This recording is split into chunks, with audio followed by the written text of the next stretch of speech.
Hi, my name is Sébastien Lagree. I'm the founder of Lagree Fitness. Today I have with me my lovely wife and assistant, Danielle. And we are going to show you how to measure the arms, the thighs, and the waist for the Megaformer challenge. Taking the measurements is very simple, okay? Number one rule is to always measure at the same spot so that you can see the differences, okay? So what we're going to do for the challenge, we're taking arm measurements. So we'll do the right arm for Danielle. We'll do just the right. We don't have to do the left.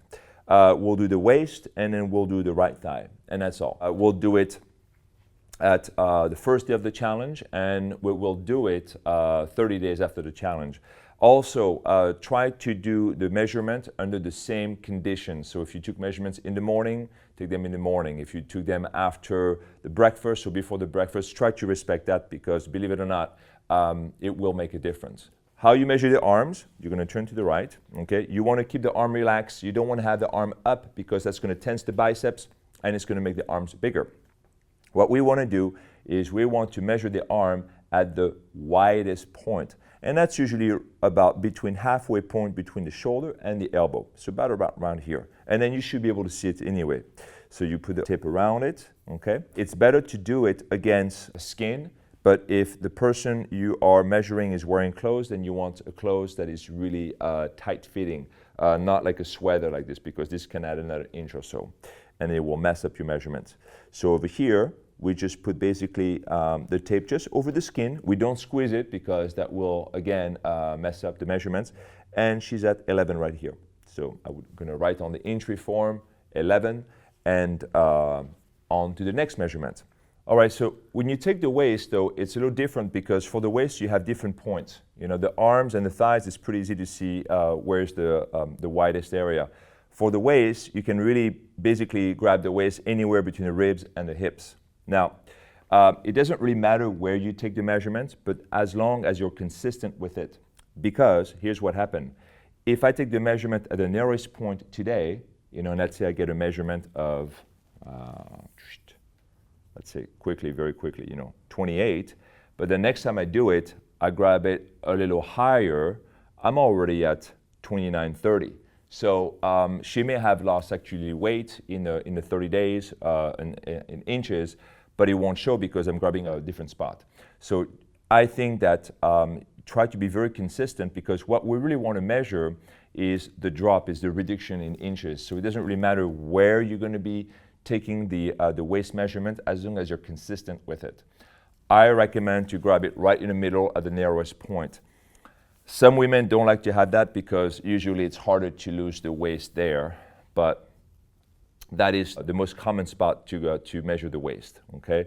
And then it's kind of halfway almost between basically her ribs, the last rib and the hip, you can see, and then kind of going through the belly button. But that's where I would recommend to measure it. And again, make sure that she's not breathing in or she's not holding the breath, so she's breathing naturally, that she's not sucking that stomach in because, you know, if she sucks her stomach in, we could lose another 2 inches.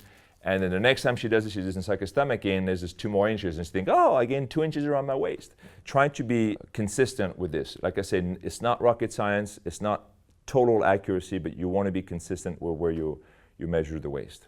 For the thighs, again, you're going to have a wide stand because you want to be able to put the tape in between. You're going to pick the widest point in the thigh. So if I'm looking at it over here, I'll look at the hip, it's kind of sticking out over here, and the inner thighs, okay? So that's where we want to measure. You grab your tape, and then again, take the widest point on the inner thighs and the widest point on the outer thigh. And then over here, we have about, 22 and a half. Again, you don't want to squeeze it because the more you squeeze it, the tighter the measurement is. So the person is going to be very happy, but if the next time around you take the measurements and you don't squeeze it, then it's going to be bigger and the person is going to think that they put on more mass. So be consistent and accurate the way you do it. Taking the measurements is very easy. It'll take you 2 or 3 minutes. Do not let the participant take their own measurements. Because I've seen how people try to take their own arm and they hold the tape and stuff like that. That's just not accurate.